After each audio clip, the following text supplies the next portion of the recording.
Clavé a mi familia en un pueblo pequeño de Postal. Ahora sé por qué nadie se va nunca. Cuando acepté el trabajo como analista del ciclo de vida del producto en el condado de Glimmer Valley, pensé que había ganado el premio gordo. Ni siquiera había oído hablar de Nyla Tech antes de ver el anuncio, pero cuanto más profundizaba, más parecía una mina de oro. Reubicación pagada para toda mi familia. Un puesto remoto, con solo 1 o 2 días obligatorios en la oficina al mes. Su sede estaba justo en el centro de Glimmer Valley, la ciudad que le daba nombre al condado, y mientras viviera a menos de 35 minutos en coche, todo bien. Y Nyla Tech no era una startup cualquiera sin reputación. Era un contratista del gobierno, creciendo año tras año, con una de las mejores tasas de retención de empleados de la industria. Todo sobre la oferta gritaba estabilidad. El estipendio de reubicación también era generoso, lo suficientemente generoso como para que pudiéramos mudarnos al municipio de Dansen, un pequeño y adinerado enclave escondido en las colinas del noreste del condado. Era todo lo que prometían los folletos, uno de los mejores sistemas escolares del estado, casas coloniales prístinas, festivales estacionales y una conocida celebración anual llamada el Festival de la Cosecha que tenía lugar cada octubre en su centro comunitario. Era precioso, de película de Hallmark. La verdad, la casa que encontramos parecía sacada de un reportaje de revista. Todo el vecindario parecía amable, educado y acogedor, excepto uno, por supuesto, nuestro vecino. Algo en él no estaba bien, sino mal, antinatural. La primera vez que nos encontramos con él fue la noche que nos mudamos. Cuando llegamos a la calle Harper, los niños llevaban horas profundamente dormidos. Julia y yo nos quedamos sentados un momento en la entrada, los faros bañando nuestra nueva casa, nuestro nuevo comienzo. No más smog de la ciudad, no más sirenas, no más fábricas. Solo los Apalaches, un cielo lleno de estrellas, la luna proyectando su luz pálida sobre el vecindario como un filtro. La calle ni siquiera tenía ferroules propiamente dichas, pero el resplandor era suficiente. Los contornos de los árboles y las colinas eran más hermosos que los colores mismos, como si hubiéramos entrado en una postal. Cuando abrimos las puertas del coche, fue como entrar en otro mundo. La noche nos golpeó primero, fría, cortante, limpia de una manera que quemaba la nariz. La versión de la naturaleza del botón de reinicio. Los grillos cantaban en oblides, pequeños animales se movían entre los arbustos al otro lado de la calle, y por primera vez en 13 horas de conducción, no me sentí sofocado. Julia llevó a los niños dentro mientras yo empezaba a sacar las bolsas de noche y una nevera del maletero. No debí de estar fuera más de 20 minutos, quizá menos, cuando lo oí, el sonido de succión de una puerta abriéndose, seguido del crujido de una puerta mosquitera. Y entonces todo se detuvo. No solo el crujir de los arbustos, los grillos también, desaparecieron. El silencio me golpeó como un tren de carga. ¿Sabes eso que dicen de que cuando todo está en silencio, significa que hay un depredador cerca?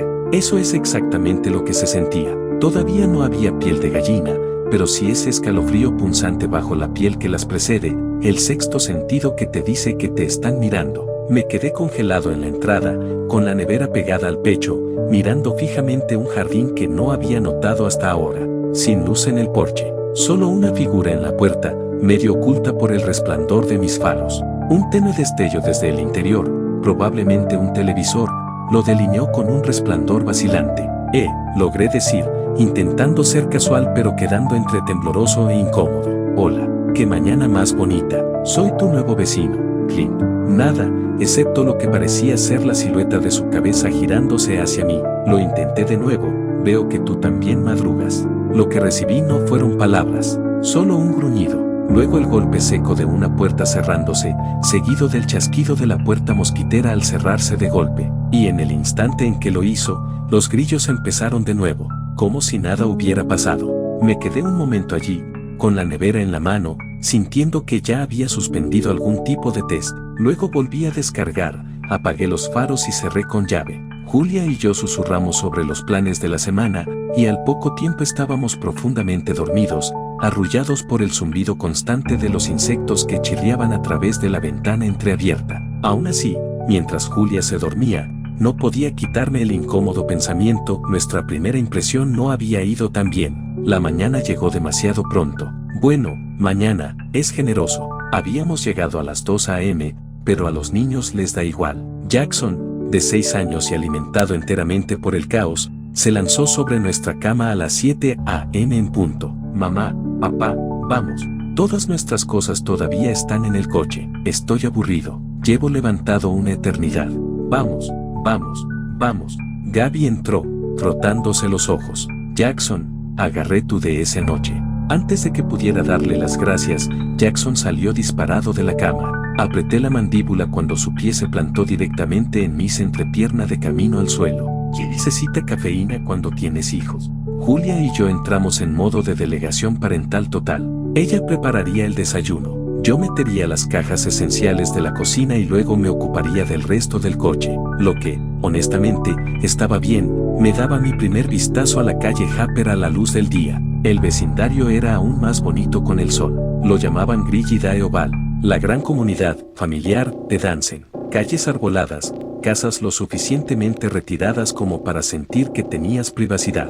Nuestra casa daba a 3 solares boscosos al otro lado de la calle, con más casas enclavadas más adentro en los árboles. A la izquierda, otro tramo de bosque. A la derecha, el vecino. El hombre de noche. Su casa no coincidía con las demás. No en un sentido descuidado, exactamente, solo, diferente. Una valla baja, hasta la cintura, rodeaba el jardín, con la pintura descascarada. Flores silvestres como malas hierbas brotaban altas en parchis donde los céspedes de los demás parecían recién cuidados. Un par de tablas del revestimiento se hundían sueltas en el frente, pero el porche en sí estaba ordenado. 2 postes robustos en medio del jardín sostenían unas poleas con cordel de nylon, y en los postes, unas linternas colgaban de ganchos metálicos en un extremo del cordel. Los comederos de pájaros se mecían perezosamente a lo largo del nylon que viajaba hasta el porche, donde los cordels estaban atados a argollas de metal sujetas a ganchos clavados en los postes del porche. Si ignorabas los bordes ásperos, era casi pintoresco, idílico, incluso, pero no encajaba aquí, no en la calle Harper, no en el municipio de Dansen. Era anticuada, parecía chocar con la asociación de vecinos y encajaba más con una estética rural. Me dije que quizás habíamos molestado su paz anoche, quizás no era del tipo, habla con el nuevo a las 2 a.m. Estaba casi convencido, cuando vi la cortina correrse para cerrarse en el rabillo del ojo. Nos había estado observando, y ahora sabía que yo también lo estaba observando a él. Segunda impresión, perfecta. La mayor parte del fin de semana se desdibujó entre desempacar cajas e intentar que el lugar se sintiera como un hogar. Sin embargo, para el domingo por la noche, finalmente probamos el vecindario. Un grupo de parejas se pasó con una cesta de regalo y sonrisas cálidas, galletas, vino, lo típico de bienvenido al vecindario. Luego había algunas velas hechas a mano y algunas mezclas de hierbas preenvasadas. Un grupo manitas. Se quedaron en el porche, intercambiando recomendaciones de restaurantes y pequeñas charlas. No pudo ser más de 1 hora, pero se sintió bien ponerles cara a los nombres. Donna y Gerald se fueron los primeros, luego Tracy y Dan.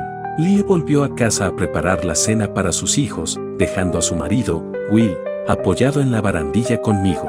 Tomó un sorbo de cerveza, dejó que se formara una pausa en el aire y luego se inclinó un poco. Entonces, preguntó casualmente, ¿cómo está Curtis, tío? ¿Quién? Curtis, tu vecino. Oh, está bien, supongo. No parece querer tener mucho que ver con nosotros. Pero, de nuevo, no hemos estado exactamente callados mientras nos mudábamos. Eso no es a lo que me refiero.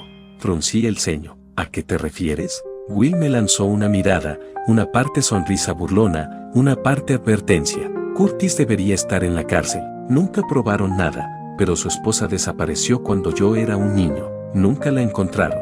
Todo el pueblo conoce la historia. El tipo es un psicópata. No habla con nadie. Si fuera tú, me mantendría alejado. Sé que mi cara debe haberme delatado, porque Will se rió entre dientes. Luego se enderezó como si ya hubiera decidido que la conversación había terminado. Bueno, nos vemos luego, tío. ¿Qué coño? ¿Y me dejas así nomás? Se volvió, casi como una ocurrencia tardía. Puso una mano en mi hombro. Ah, sí, lo siento. Estoy seguro de que ahora es seguro. Un rayo no cae 2 veces en el mismo sitio. Y así, se fue. Me quedé en el porche con esa frase repiqueteándome en el cráneo, sin saber si se suponía que era una broma o el peor tipo de consuelo. En cualquier caso, se me erizó la piel, porque cuando la multitud se fue y el último coche se marchó, me di cuenta de algo. Los grillos habían desaparecido durante toda la visita. Silencio, pesado y total. justo como la noche que llegamos. Y no podía quitarme el pensamiento que estaría él en algún lugar, observando. Sé cómo debe sonar esto. Hasta este punto, nada había sucedido realmente. Curtis asustó a los bichos de mi propiedad, seguro. Incluso me despertaba por la noche y oía grillos dentro de la casa, como si los hubieran empujado hacia las paredes. Pero más allá de eso, nada concreto. La vida era buena, el trabajo era fácil, quizás 3 horas de trabajo real al día. Jackson prosperaba en la escuela, tan popular que tuvimos que limitar las pijamadas porque la mitad de los niños del vecindario querían acampar en nuestro sótano.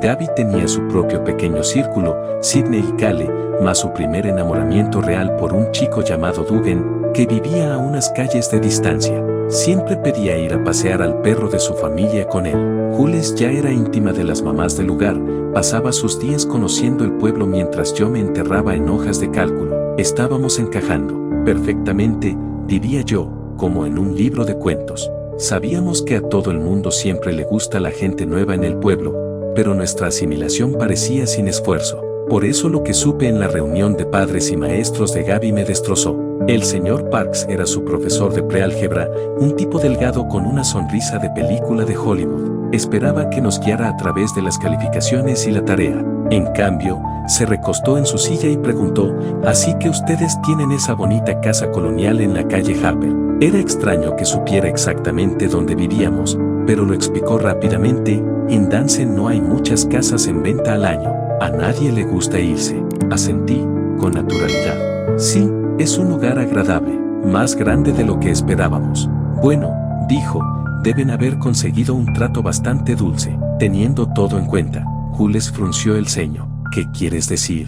Fue entonces cuando nos lanzó la mirada, esa en la que podías decir que sabía algo que nosotros no. Oh, realmente no lo saben, ¿verdad? Se me cayó el estómago. No sabemos qué, vaciló, pero solo por un segundo. La familia anterior a ustedes desapareció.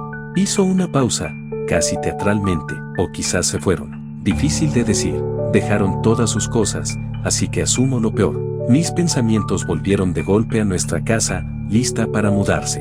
Los sofás, las camas, todas esas ventajas preamuebladas. El señor Parks no se detuvo. Supongo que no tienen que revelar ese tipo de cosas, ya que técnicamente nadie murió en ella. Fue entonces cuando Jules estalló. Las lágrimas brotaron y cayeron, y resopló antes de salir con determinación de la habitación. Le lancé una mirada furiosa a Parks, con la cara ardiendo, pero él solo levantó las manos como si fuera un desliz inocente. Cuando me volví para seguir a Jules, capté su reflejo en la ventana de la puerta del aula. Tal vez era solo el resplandor, pero por medio segundo, parecía que estaba sonriendo. Cuando abrí la puerta de golpe, eché un último vistazo atrás. Su cara era de disculpa, sus manos ya volvían a subir.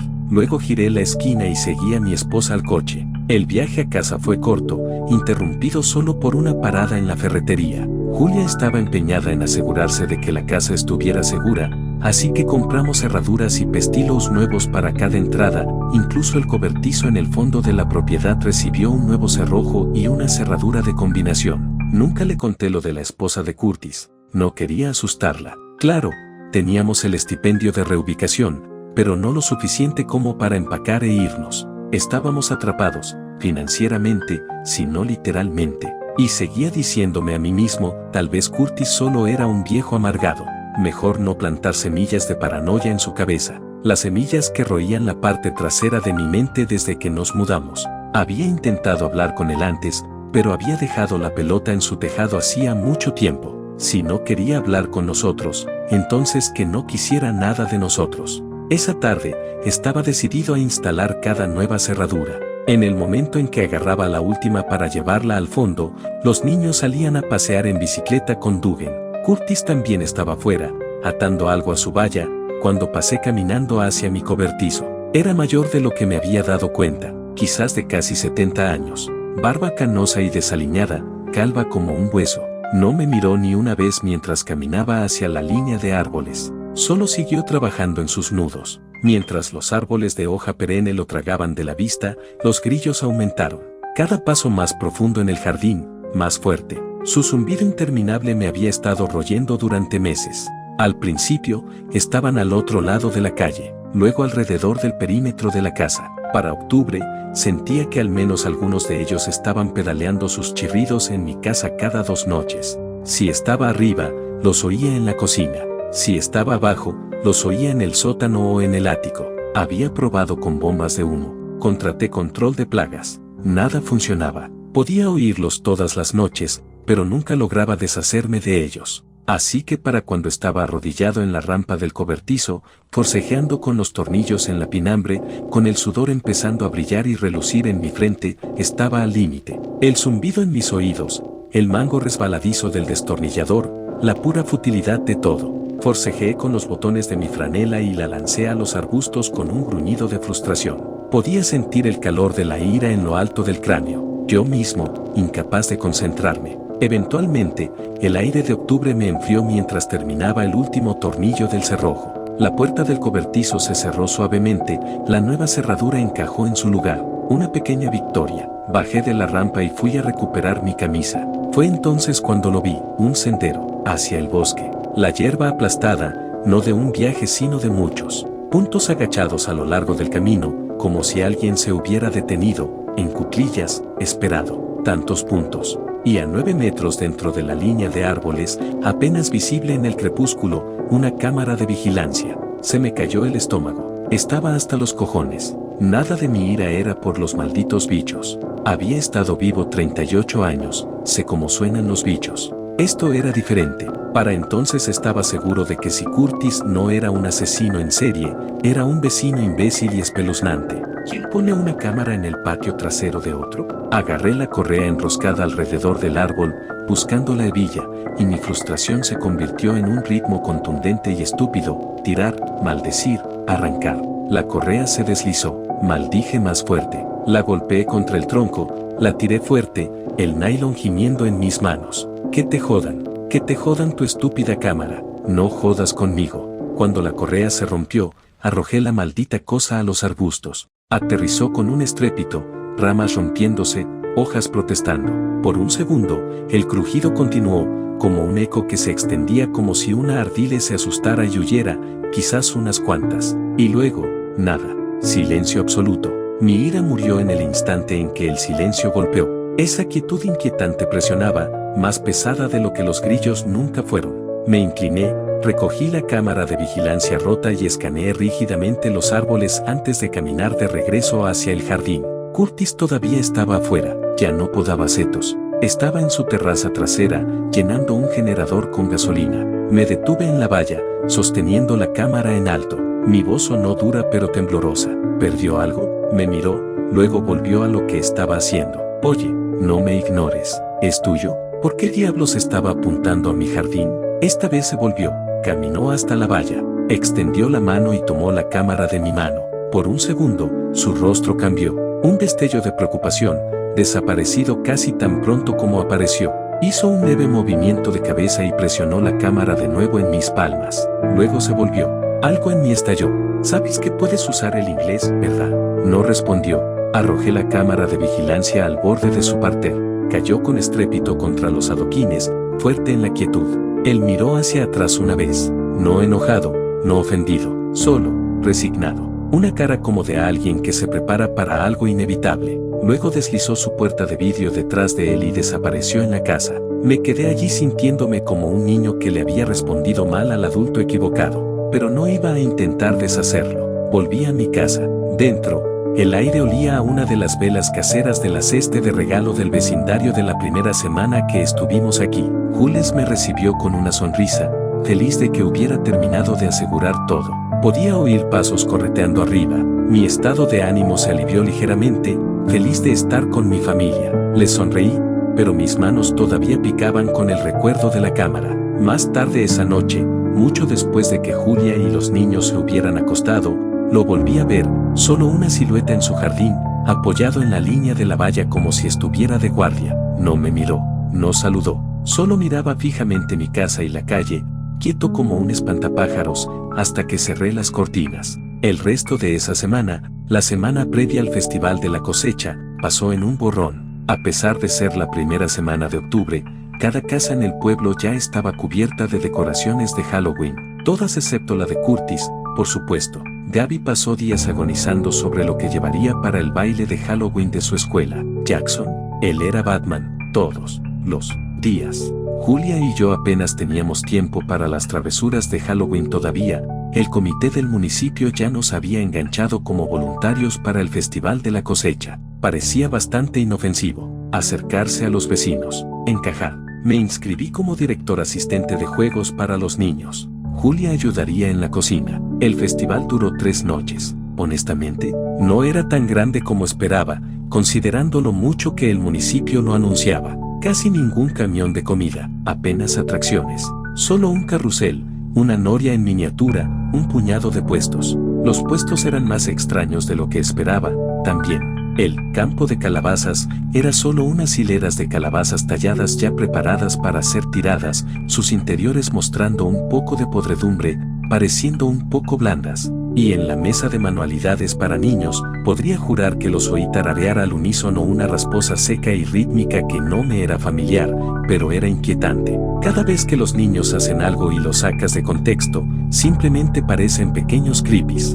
incluso los míos a veces. Los primeros 2 días de la festividad, estuve ocupadísimo dirigiendo juegos. En el último día, me metieron en la tanqueta de agua, no con agua, tampoco. La bodega local la había llenado con su signature tinto. Pensarías que sería divertido. No lo fue. El vino manchaba todo lo que tocaba, me dejaba pegajoso, y para el final del día mi piel estaba teñida y mis muslos en carne viva. Eventualmente, todo terminó con la fiesta de la cosecha. Una cena de acción de gracias glorificada bajo una carpa enorme alquilada. Hileras de mesas plegables, bufés, todo el pueblo apiñado con platos de papel y sonrisas forzadas. La comida era comestible. El pavo especialmente.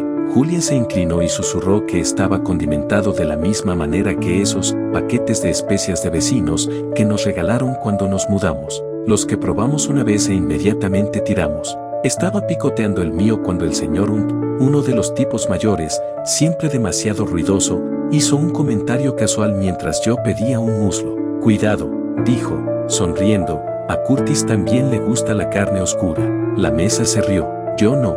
Por primera vez, realmente me golpeó. Quizás Curtis no era frío porque fuera un solitario. Quizás simplemente no le caía bien. No le caíamos bien, y el pensamiento se clavó en mi pecho. Mi vecino me odiaba solo porque soy negro. La cena terminó temprano cuando se fue la luz. Apagón en toda la red. La mayoría de la gente se fue. Dugan y sus padres llevaron a los niños a casa. Julia y yo nos quedamos para ayudar a limpiar la carpa otros 45 minutos. Luego salimos cuando el cielo se volvió crepuscular. En el camino a casa, mi cabeza no dejaba de volver a Curtis. Había marcado cada casilla de sospecha de las maneras más silenciosas y aburridas. Seguía diciéndome que era paranoico, que era yo quien dejaba que los chismes de los demás moldearan mi juicio.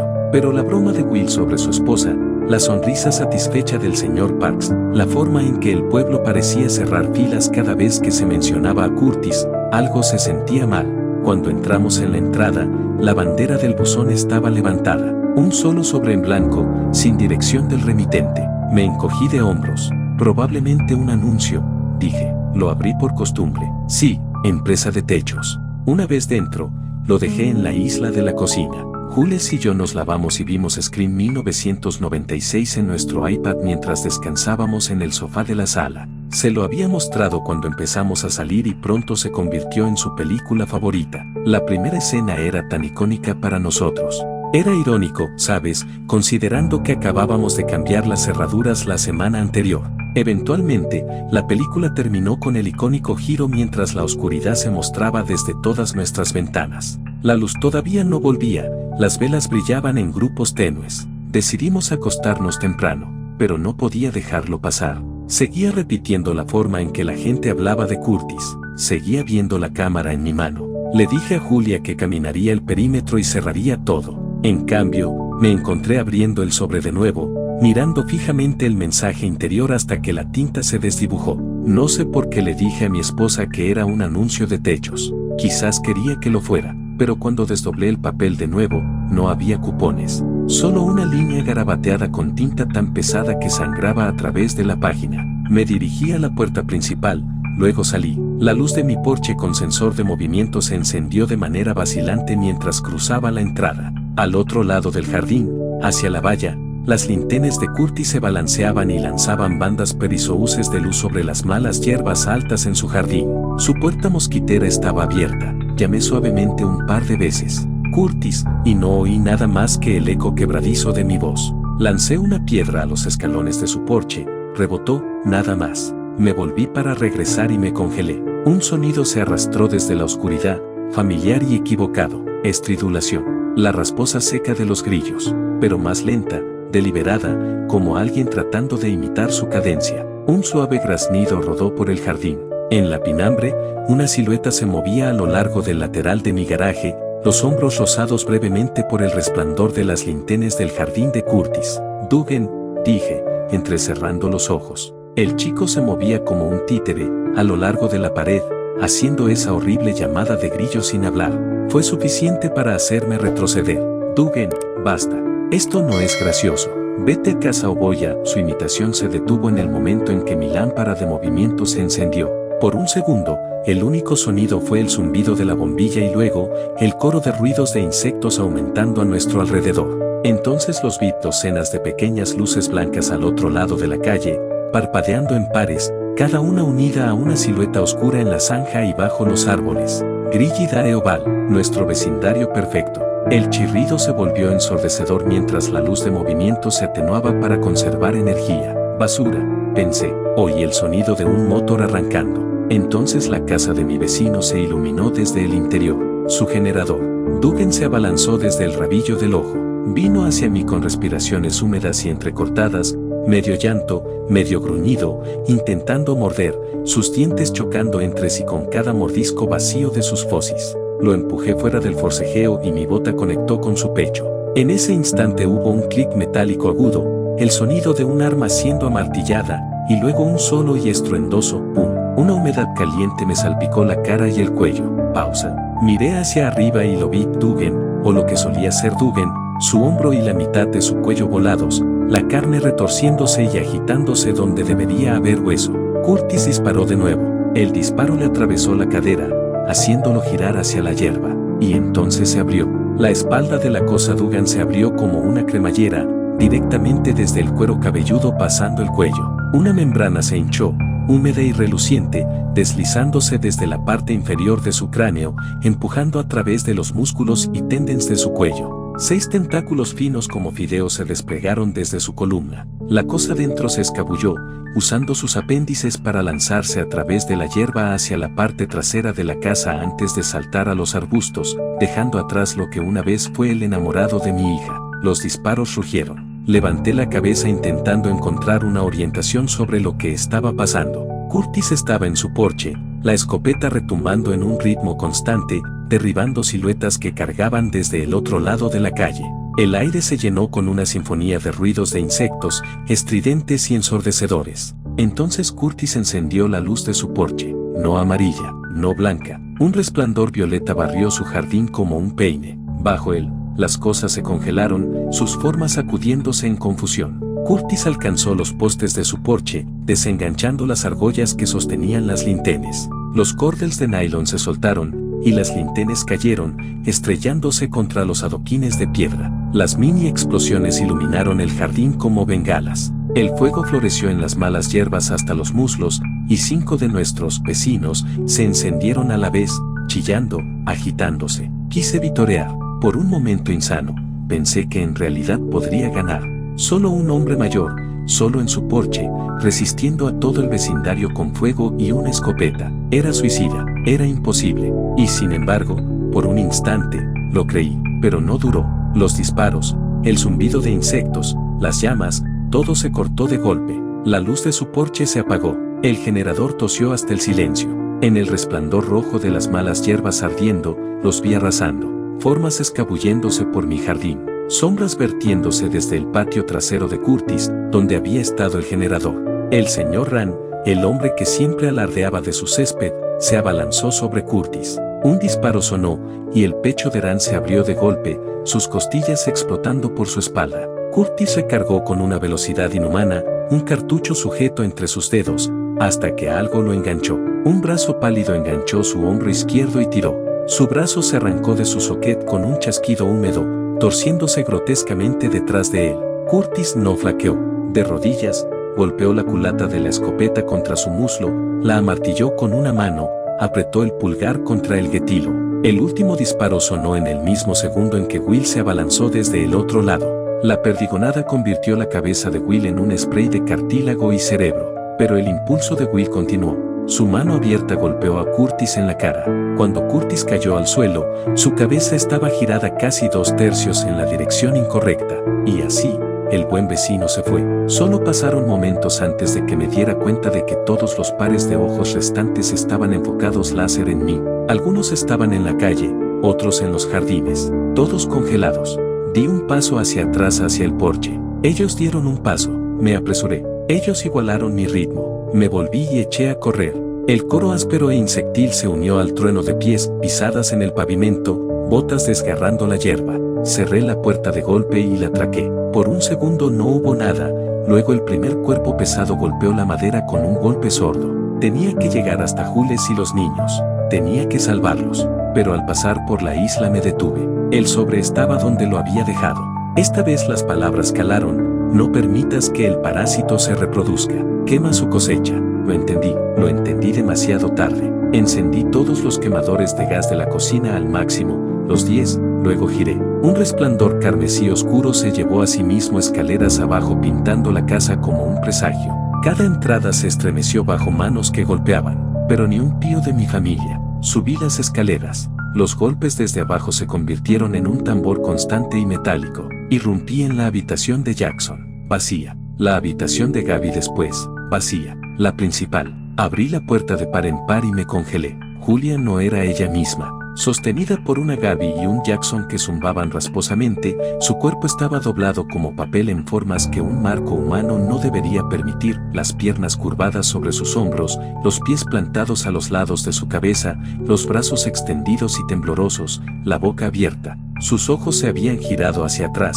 Los sonidos que salían de su garganta eran húmedos, graznidos, no el grito que esperaba sino algo que se hundía en mis dientes. Por un momento terrible, observé la parte superior de su cráneo coserse y tirar. El cuero cabelludo se frunció como si la parte trasera acabara de cerrarse. Sus ojos giraron hacia adelante y se encontraron con los míos. Un siseo húmedo y gorgoteante escapó de sus labios. El crujido de huesos y el sonido enfermizo de articulaciones reventando llenaron la habitación mientras su espalda se desenrollaba, crujiendo como una bisagra rota que se balancea lentamente. Alcancé el pomo y cerré la puerta de golpe. Algo dentro también golpeó de vuelta. Apoyado con mi espalda contra la puerta y mi mano todavía en el pomo, mi latido cardíaco se aceleró, una ansiedad aguda llenando mi pecho. Bajo las circunstancias, era absurdo que pudiera controlar mi respiración. Pero con la realización de que mi familia había sido abierta e infectada con esas cosas, mis funciones motoras comenzaron a fallarme. Otro golpe contra la puerta, el sonido de la madera astillándose. Solté el pomo y corrí hacia las escaleras. Antes de llegar al final del pasillo, Jackson irrumpió a través de la puerta, estrellándose contra la pared y corrigiéndose contra la opuesta en el rebote, tambaleándose como una marioneta hacia mí. Gaby lo siguió, vibraciones arrullando desde su garganta, aferrándose a la muñeca deformada de su madre. Por un momento, fue un avance colectivo y lento, pero tan pronto como di el último paso tambaleante hacia las escaleras, se activó el interruptor. Bajo el olor a gas, bajé las escaleras a toda velocidad, Jackson y Gaby rebotando contra las paredes detrás de mí, sus pequeños pies tamborileando en el pasillo. La puerta corredera trasera se hizo añicos mientras yo doblaba la esquina de la barandilla, entrando en la cocina. 10 cuerpos se vertieron a través de la brecha, deslizándose y abalanzándose sobre el vidrio roto, chocando con mi familia mientras doblaban la barandilla de la escalera detrás de mí. Choqué contra la pared de la esquina que unía nuestra sala de estar y la cocina, rodando fuera de ella con la más mínima mirada hacia mis perseguidores mientras caía de espaldas sobre nuestro sofá en la oscuridad. Las ventanas abuhardilladas en las salas de estar y comedor estallaron hacia adentro, la luz y la silueta se derramaron por el suelo. Me arrastré a 4 patas hacia la puerta del sótano. Por el rabillo del ojo, un resplandor se elevó en el vestíbulo. Uno de los vecinos estaba en llamas, tambaleándose por el porche, arrastrando llamas como una antorcha. Otro, su parte superior del cuerpo ya ardiendo, saltó a través de la ventana del comedor, la alfombra ennegreciéndose bajo sus pies. El fuego de Curtis había estado tomándose su tiempo. Milisegundos después, estaba cerrando la puerta del sótano detrás de mí, atrancándola y apoyando mi espalda contra ella, los pulmones ardiendo como si hubiera sprintado por todo el condado. Me preparé para el impacto al otro lado que me enviaría cayendo por la escalera. Zumbido, oscuridad, pánico. Y entonces me di cuenta, no me seguían con tanta fuerza como pensaba. Los que estaban al frente eran más una distracción que un peligro. La puerta de la bodega era de roble macizo, robusta, pero no irrompible. Un cuerpo se estrelló contra ella. Al mismo tiempo, algo se encendió arriba. El rugido de un fuego repentino rodó por la casa. Siguió un chirrido, salvaje y agudo, animales agitándose en llamas, chisporroteo, crujidos, luego los gritos, gritos humanos. El calor presionó contra la puerta. La cosa afuera dejó de empujar. Su último empujón terminó en un sonido húmedo y deslizante de carne cocinándose contra la madera, desplomándose al otro lado. No estaba a salvo, la puerta ya brillaba en los bordes. No sabía cuántos quedaban afuera, pero tenía que salir, rápido, antes de que el fuego se extendiera abajo, antes de que el aire se convirtiera en nada. Forcejeé con la barandilla y me precipité en el sótano oscuro, el corazón martilleando a través del pecho. Una de las pequeñas ventanas rectangulares bajo la terraza trasera era mi única oportunidad.